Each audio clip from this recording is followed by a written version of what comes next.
மூச்சுக்குள்ள கிடந்த சனோ கோணிச்சாக்குல சுருண்ட சனோ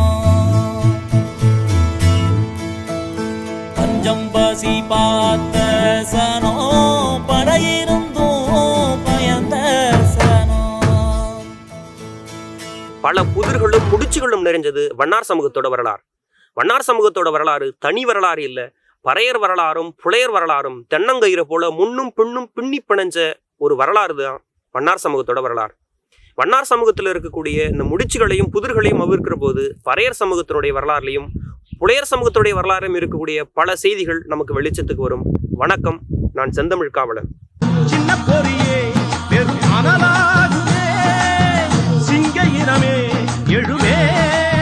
மண்ணுதல் அப்படின்னா கழுவுதல் அப்படின்னு பொருள். மண்ணுன்ற வேர்ச்சொல்ல இருந்ததா வண்ணார் என்ற சொல் பிறந்ததா ஆய்வாளர்கள் கருதுறாங்க. துணி துவைக்கிற தொழிலையும் வண்ணார் என்ற பெயரோடும் அறியப்படக்கூடிய இவங்க இதே பெயரோட இதே தொழிலோட தான் நீண்ட காலங்கள் அறியப்பட்டிருக்காங்களா, அல்லது எந்த காலத்திலிருந்து இவங்க இப்படி அறியப்படுறாங்க அப்படின்னு பார்க்குற பொழுது 1000 ஆண்டுகளுக்கு முற்பட்ட பேரரசு காலத்தில் இவங்களுக்கு வண்ணான் பெயர் இருந்ததும் இவங்க துணி துவைக்கிற தொழிலை மேற்கொண்டு வந்ததும் கல்வெட்டுகள் மூலியமா நமக்கு தெரிய வருது. ஆனால் 2000 ஆண்டுகளுக்கு முற்பட்ட காலத்தில், அதாவது சங்க காலத்தில் இவங்க வண்ணார் என்ற பெயரோட அழைக்கப்படலை அப்படின்றதும் அந்த காலத்தில் துணி துவைச்சவங்க புலைத்தீன்று அழைக்கப்பட்டதும் நமக்கு சங்க இலக்கியங்கள் மூலயமா தெரிய வரக்கூடிய செய்தி. கல்வெட்டுகளின் துணை கொண்டு நம்ம வரலாறை பார்க்குற போது 1000 ஆண்டுகளுக்கு முற்பட்ட பேரரசு காலத்தில் இவங்களுக்கு வண்ணான்னு பெயர் இருந்ததை தெளிவாக சுட்டுது ஒரு கல்வெட்டு. இன்னொரு கல்வெட்டு இவங்க வாழ்ந்த பகுதியை வண்ணாரச்சேரின்னு குறிப்பிடுது. மற்றொரு கல்வெட்டு இவங்க துணி துவைக்கிற தொழிலை மேற்கொண்டதை நமக்கு தெளிவாக சுட்டுது.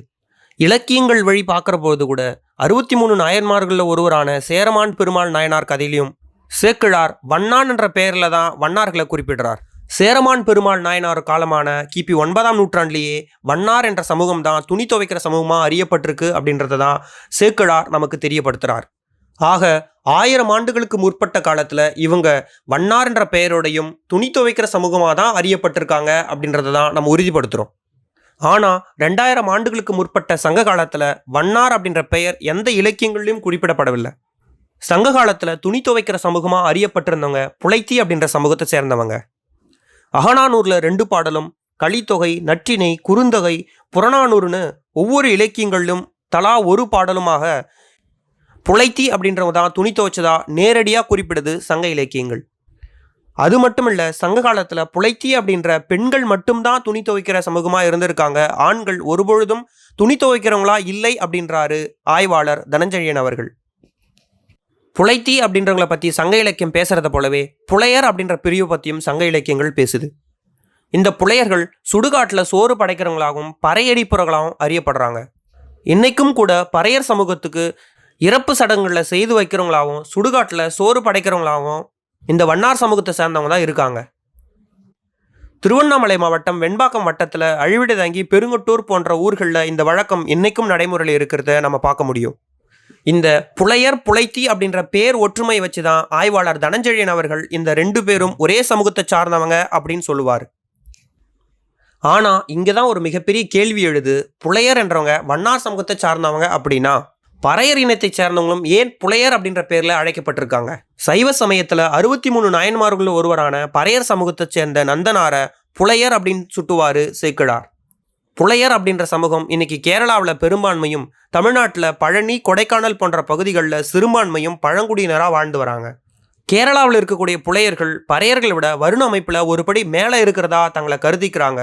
புலையர், வண்ணார், பறையர் போன்றவங்க இன்னைக்கு தனித்தனி வகுப்பாக பிரிஞ்சிருக்கிற பொழுது ஒரு காலகட்டத்தில் இவங்க பின்னி பிணைஞ்சு இருந்திருக்காங்களே ஏன்? பாணன், பாடினி என்பவங்க ஒரு தனி சமூகமாக அறியப்பட்டது போல புலையர், புலைத்தி அப்படின்றவங்களும் தனி சமூகம் அப்படின்றாரு ஆய்வாளர் தனஞ்சயன். ஆனால் நமக்கு ஏறக்கூடிய மிகப்பெரிய கேள்விகள் என்னென்ன அப்படின்னா, புலைத்தி அப்படின்றவங்க பெண்கள் மட்டும் துணி துவைச்சிட்டு இருக்கக்கூடிய அந்த காலகட்டங்கள் மாதிரி ஏன் ஆண்களும் துணி துவைக்கிற அந்த காலகட்டத்துக்கு இந்த உலகம் தள்ளப்பட்டுச்சு? புலைத்தி அப்படின்றவங்க தான் துணி துவைச்சிட்டு இருக்காங்க அப்படின்னா ஏன் வண்ணார் அப்படின்ற சமூகம் துணி துவைக்கிற அந்த சமூகத்துக்குள்ள போய் சேர்ந்தாங்க? அல்லது புலைத்தி தான் வண்ணார் அப்படின்ற சமூகமா மாறி இருக்கு அப்படின்னா ஏன் புலையர் அப்படின்றவங்க பிற்காலத்துல பறையர் அப்படின்ற சமூகமா அறியப்பட்டாங்க? இன்னைக்கு புலையர் அப்படின்ற சமூகம் தனியா இருக்கிற பொழுது பறையர் என்ற சமூகம் அதிலிருந்து எப்படி பிரிஞ்சு வந்துச்சு?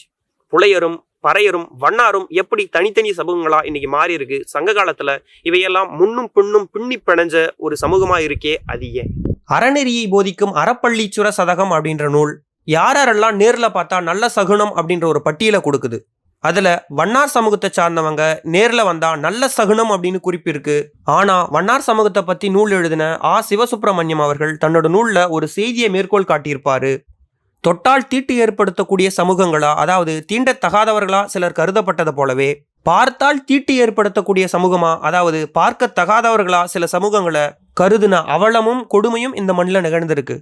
பார்க்கக்கூடாத சமூகமா புரத வண்ணார் அப்படின்ற சமூகம் கருதப்பட்டதை 1932 டிசம்பர் மாதம் 24 இந்து நாளேட்டில் வெளியான ஒரு செய்தியை தன்னோட நூலுக்கு ஹட்டன் அப்படின்றவர் மேற்கோள் காட்டினதை சிவசுப்பிரமணியம் அவர்கள் தன்னோட நூலில் குறிச்சிருப்பாரு.